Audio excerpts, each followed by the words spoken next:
Welcome, everybody, to another episode of Tech Done Different. I'm your host, Ted Harrington, and with me here today is our special guest, Samir Ranjan. He's the CTO at Catenate. Samir, thank you so much for joining the show. Oh, thank you so much for having me here. Totally. Pretty excited.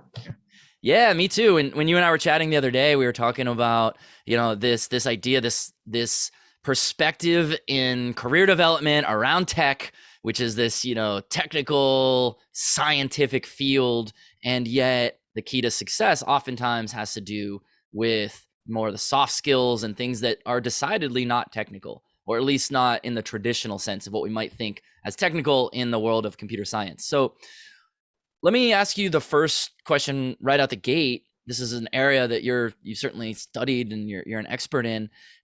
How do we put the right people in the right roles? I think that's what a lot of leaders are trying to understand. They might get people that they either like or they think are really smart, but maybe they're not necessarily in the right roles. How do we line that up? How do we get the right people in the right roles? Right. So I'll tell you something which is very organic right now in the market, which means we usually post a job and we get like tons of candidates, they pour in their resume, and then we scroll through their resume, and then finally we do some like 20, 30 interviews, make 2, 3 offers at the end of the day. The process in interviewing and this complete process is, we are not talking about the personality of a person. And when I say personality, I don't mean how they look, how they talk. I mean what drives them. What is their purpose? Are they looking for reward, or are they looking for a purpose in their life? Let's say I have a company X and I want, it's a startup, right? And I want someone who should be like very much purpose driven, who believes in what we are doing, not just looking for the reward. So I will go out and find a person whose personalities and soft skills matches to my requirement. And then let's say then I'll look at like his reward, like how he looks at the reward. If someone is there who is looking at the reward as the highest priority, I'm pretty much sure that that person won't stick with you unless you're paying something good to him. And if there is some other offer which is more rewarding to that person, he or she will jump onto that job. So that's the problem which is there right now around the world, everywhere. And I guess we have created a product around it which shows you the personality of the person as well as their soft skills. And when you match both of the things, it becomes the best possible outcome for hiring any kind of talent, or managing any kind of talent, or retaining any kind of talent in any kind of industry.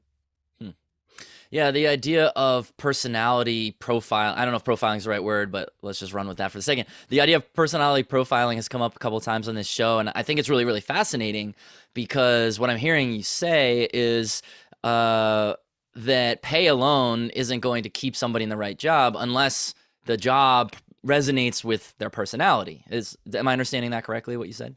100%. So I have an example for that. We did some hiring back in like 5, 6 months ago. We did some hiring for counselors. Like we were looking at guidance counselor for another product, and we interviewed around 20, 30 people.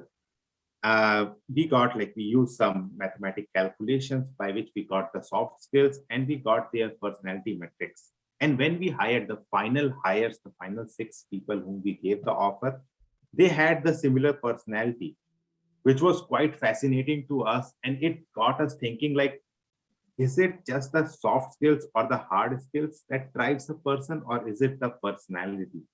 And we came to a point that it is a mixture of all three. And somewhere along the line, we need to start looking people for their personalities rather than just their hard skills, the soft skills. Because hard skills, I believe it's pretty common nowadays. If we are talking about, let's say, computer science industry, right? If you look at some undergrad of fresh graduates, their resume, they must have done similar projects, right? How you will differentiate the similar projects? Or if you're looking at someone who has been in industry for, let's say, 10 years, they might have worked in the similar technology for last 10 years. And I have looked at the resumes. Let's say I have looked at like thousands of resumes for data science individuals, and it looks almost same, almost similar. Then how do you differentiate just based on the hard skill? And then when you do the interview, everyone is projecting themselves as the best ever candidate.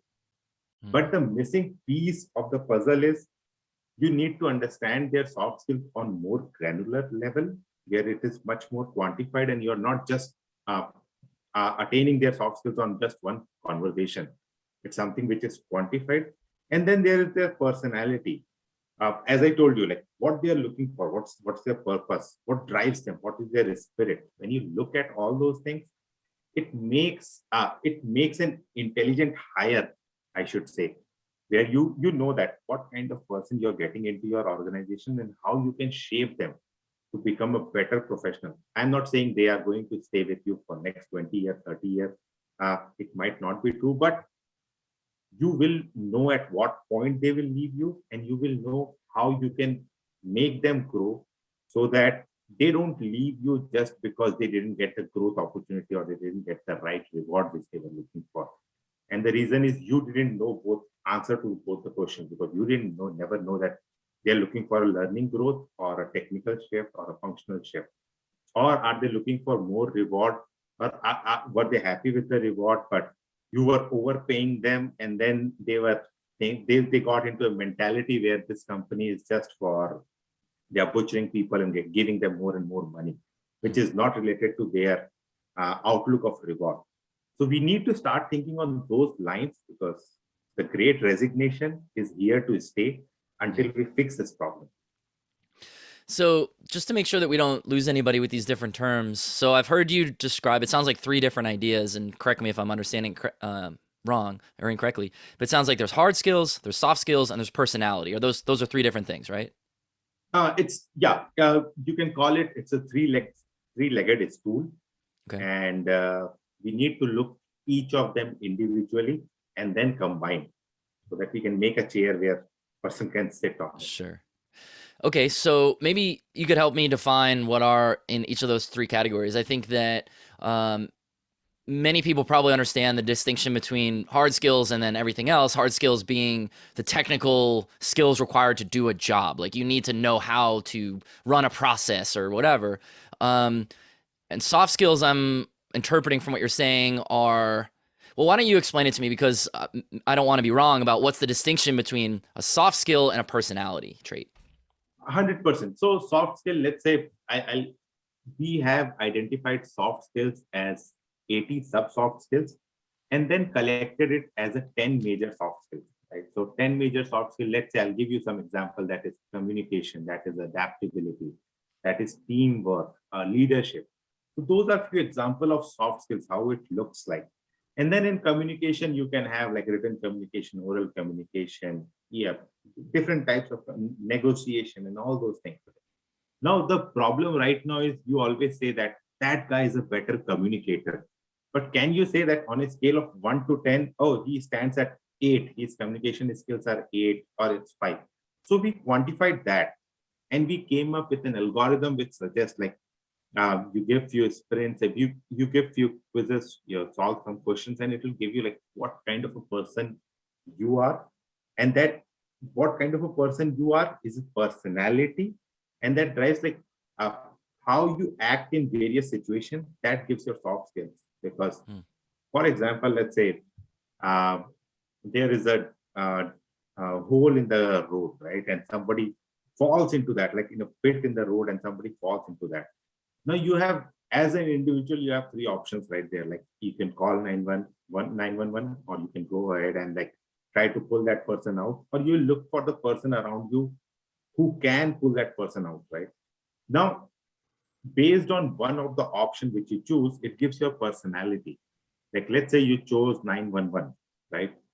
So you are very aware person who wants to help that, but you are aware of yourself, that you know that you might not be able to solve that problem, but you know that how to solve that problem and whom to contact, which shows you are like what kind of a personality you are. Now, how you act on that situation, are you going to call yourself or are you going to go and talk to that person? That shows like how your soft skills are, whether you are a communicator, whether you have the adaptability to a situation, or are you a leader in the group. So that is the difference between soft skill and personality. And we have quantified both of them, so that it's not like, I won't say that this is a very, let's say, a very adaptable person, right? I'll say, okay, on a scale of adaptability I consider as a soft skill. You are somewhere 7 or 8 on a scale of 10, and your head is very strong and you're a very ideal person. So ideal becomes your personality and adaptable becomes your soft skill. Got it. Got it. Okay. Yeah. So that makes sense. Sort of the combination of those three, and I would imagine they probably influence each other to some extent. Highly using adaptable as an example, a highly adaptable person is probably drawn to the certain types of hard skills that someone who's low on adaptability might not be drawn to. Is that true, or is that an unfair assumption? Oh, so yeah, that's a research which is ongoing. Like we are doing that research right now. We are trying to find what kind of a hard skills usually people attain when they have some kind of soft skill of personality. And this is very interesting. Like uh, we did one analysis over like 400, 500. I guess the number of 500 people. We gave them some quizzes and asked them like, okay, just go solve this quiz, get your personality result, and then see what kind of profession or vocation matches to your personality. And our success rate was around 93% said, oh, this is what I wanted to do, or this is what I should do. Like there was a woman in California who is right now as a software engineer, but she always wanted to become a chemist, right? And that came as her personality driven vocation result. So we are pretty sure that there is a, let me use a data science word, there's a correlation between personality and the vocation. But right now it's a hypothesis, and as and when we'll get more and more data, I guess it will prove itself out. Hmm. That's fascinating. So I'm hearing you describe that we're still maybe in early stages of defining some aspects of these correlations, but some of it has already become pretty clear. Right. So it's very simple. Let's say you run an organization of 200 people, right? And there's a manager in your firm, and he wants to hire someone who will work for him, right? So his subordinate. He goes and posts a job and all those things. But with our system, he can look what kind of a person he is and what are his skills. And then let's say someone new comes up and he or she looks him as a person like we want to become like that manager. That manager can guide that new person who has come into your company that okay, you need to follow this soft skill, you need to follow this core skills, and you need to have this personality to become something which I am today. And personality, the interesting thing about personality is it is ever changing, right? It is Right. depending on the situation. So that is something we can track also, and that makes you hire better, and that makes, let's say, a candidate or an employee grow much faster, much better than any kind of setup. So what makes for a better team? A team that is largely similar on some of these domains, like similar soft skills or similar personality traits, or one that's very, very different on all of these. Like there's one person who's this type of personality, there's another person who's that type of personality. Those might be in conflict, but now you have more breadth of ideas and perspectives. What makes for a better team? That's a very good question. Now it depends on what kind of department you are looking. Let's say you are in R&D, right? You want to do research. You need to get more and more ideas in the research, right? So you will always have people who are having like conflicting ideas. Like, okay, if you say blue is the new black, you need someone who is going to say orange is the new black. Yeah. Because then it gives you a spectrum, right? But let's say you run a product management, right? You need someone who is developing product, and they are just product developers, right? You need them to work in unison.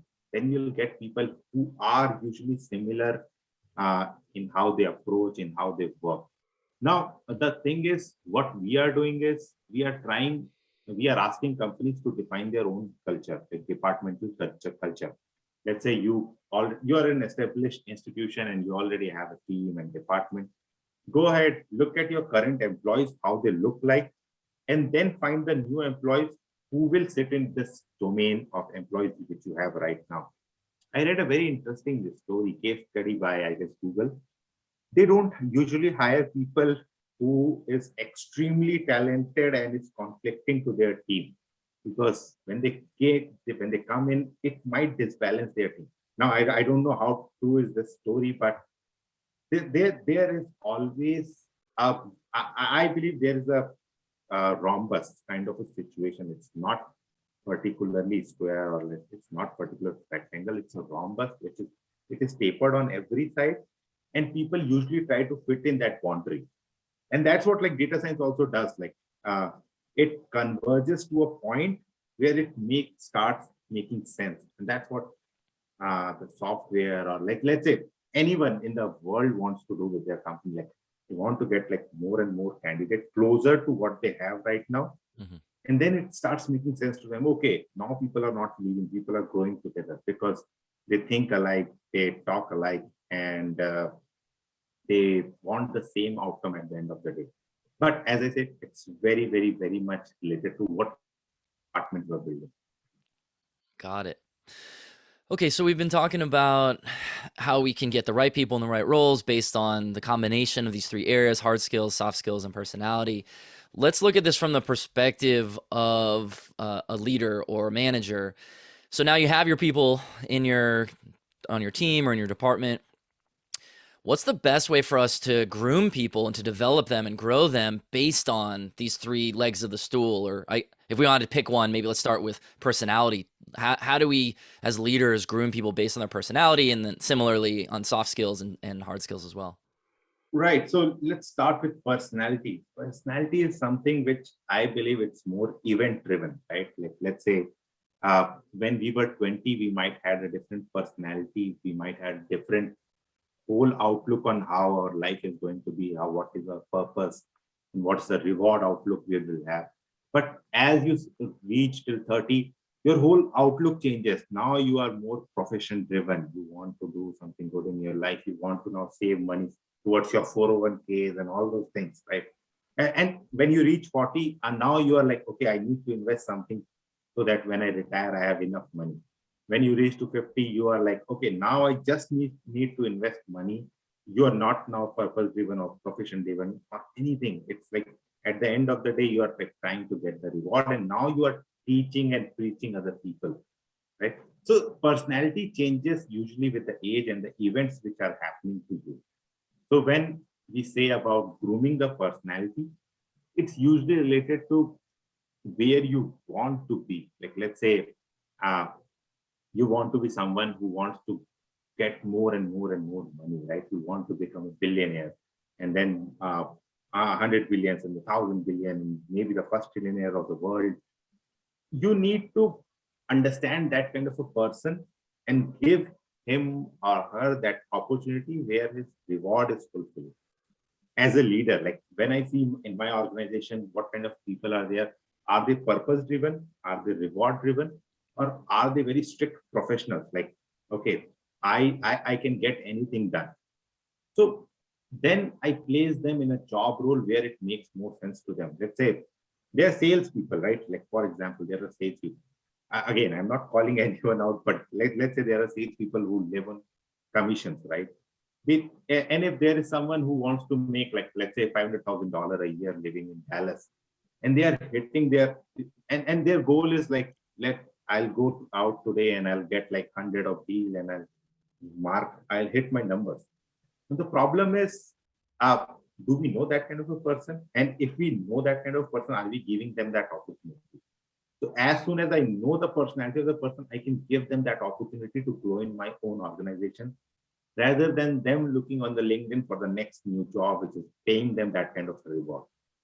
Now, when I come to the soft skill is it's much easier to groom, because let's say you are, and when I come to soft skill, there is one more thing which I need to discuss. That is the competency, like the functional competency. I need to know whether my employee wants to grow on technical field, business field, or they want to switch the function completely. When I know that, I can groom that person, because every function in any business requires certain set of soft skills. For example, I want to be in marketing. I need to have a very creative head. I am in sales. I need to be a better communicator. I am in technology. I need to have a leadership and an adaptability and a problem solving skill. Now, if I want to move ahead in technical skill, let's say I want to be a principal architect of a company, I need to up my game in problem solving. And I see, okay, this guy is like, let's say on a scale of 1 to 10, 3 on problem solving. Then I can recommend some courses like go do this courses, go do this puzzles, go do this other activities which are not related to your job that will help solve your problem solving. And over a period of time, I'll see, oh, okay, now from 3, that guy has moved to 7 on problem solving, which will impact his hard skills also, because now you are a problem solver, you are a go-getter now. And as soon as you'll get a new problem, because your the soft skill mind of problem solving is running, you'll be able to think of solve this technical problem in 10 different ways. And you will figure out, oh, okay, now I need to learn, let's say AWS also. Now I need to learn Azure also. And then some new third-party tool comes in. I need to learn that also so that I solve my problem much faster. And that is all happening because I, somewhere as a leader, help that person soft skill in problem solving become much better, because I already knew what kind of a person that was and where he or she wanted to grow, like if it was technical field or business field or a functional change.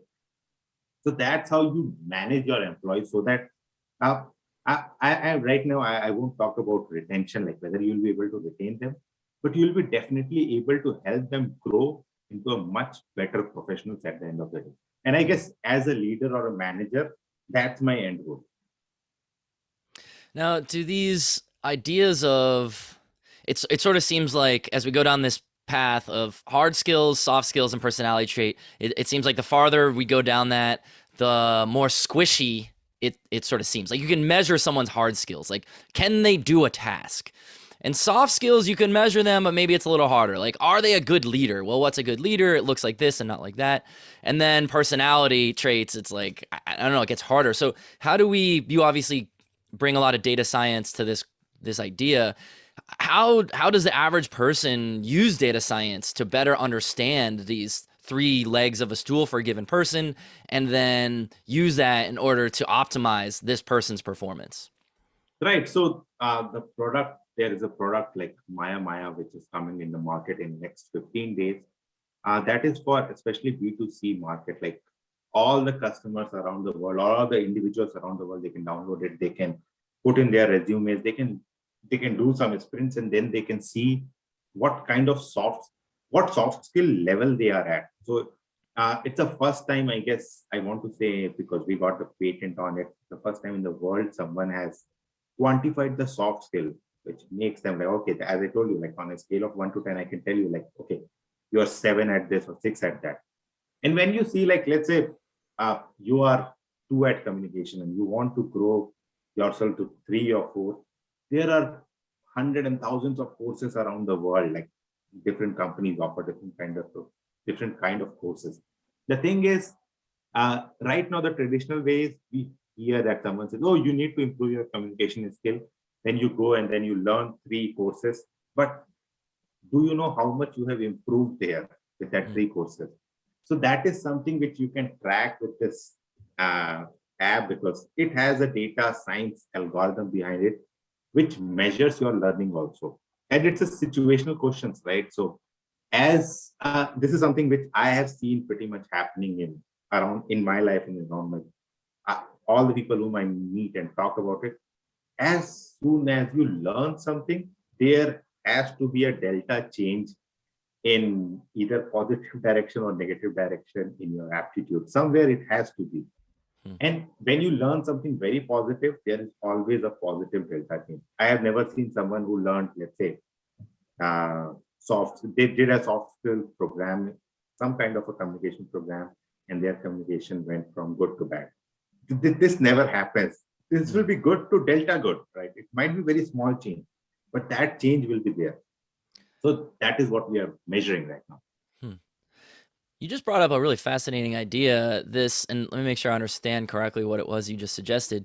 But it sounds like what you're saying is that when we learn anything, the outcome is always good. Right. Like so learning is usually it's how our brain functions, right? Let's say you want to become a chef, right? So the first thing you will do is like let's say the first job is like beating the eggs to make the omelet, right? And first time you might not do it correctly. Then you learn like how to do it correctly. And then you practice and practice. And then eventually you become better at it, right? So that's how the learning is. Like you were an engineer, and then let's talk in terms of technology. You are a software engineer, right? First time you go, you are a fresh undergrad college graduate who goes to, let's say, a big company. You sit for the very first time on your desk and you start coding something. You won't code it correctly because you don't know the environment yet, right? And then over a time, like after 2 years, when you get your first promotion, that signifies, that tells us that you got your first promotion not because you were in this company for 2 years. You were in this company for 2 years. You have learned something, and that has made a significant change in you. That is why you're getting a promotion. Or let's say you didn't get the promotion also, but you were in their company delivering something for 2 years. That means you have learned something. And that happens for anything and everything. It's same with the soft skill, same with the personality. The type of people you sit with, the type of people you speak with, that influences your personality in some way, in like delta change. And it is always like, when I say delta change, it might be like, for something, it might be negative also. Let's say you are a very reward looking person, like you want always money. But you start sitting with all the philanthropists and NGOs and NPO people, and they are surrounded by you always, like 24/7, you are around them. And for with the like, in that surrounding, you were there for like, let's say 5 years. There's a huge chances that you will be a convert. You will be someone from a reward to now a philanthropist. And that happens because that's the surrounding you give. And when I talk to technology leaders, that's what I tell them. Like, you want to manage your employee, understand your employee, and then put them in an environment where you want them to grow. If they want to like be a more communicator, put them in that position where everyone around them is talking. And so that's how you learn, right? Or give them some courses, or make them do the first delta change and measure that change. That's how that's how data works, right? Yeah. Super fascinating.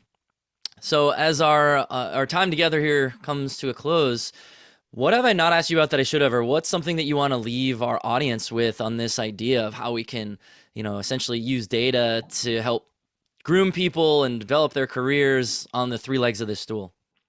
Right. So I'll tell you to I won't say that go ahead or from this day onward stop all the traditional methods, but I'll say like take the first step towards a new change, because the new generation, let's say the new workforce who are in between 22 to let's say 38, that's the generation of like around 16 years, that gap.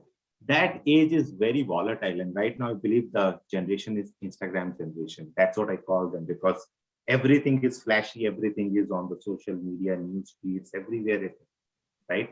So they don't know what they are doing.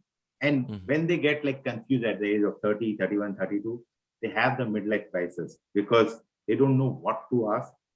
And when they have that crisis, they usually take the wrong decision, which is they might be leaving their jobs. They might be looking for only reward outcomes.